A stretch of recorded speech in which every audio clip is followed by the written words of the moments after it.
देखिए, कोई इंसान अगर दुनिया से चला गया है, इंतकाल कर गया है, मर गया है, तो अब उसके लिए हम कोई अमल अगर करते हैं तो उसकी दलील होना जरूरी है। इसलिए कि जिंदगी का मामला अलग था।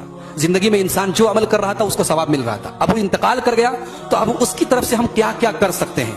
तो हदीसों में बताया गया है सदका कर सकते हैं उसकी तरफ से। आप अगर वो हज करना चाह रहा था, किसी वजह से हज नहीं कर पाया, आप उसकी तरफ से हज कर सकते हैं, मगर उसमें भी एक कंडीशन है कि जो हज करेगा वो अपना हज कर चुका हो। अपना हज करने के बाद आप उसकी तरफ से हज कर सकते हैं। इसी तरीके से अगर उसके कुछ रोजे छूटे हुए थे तो उसके घर वाले उसकी तरफ से रोजा रख सकते हैं।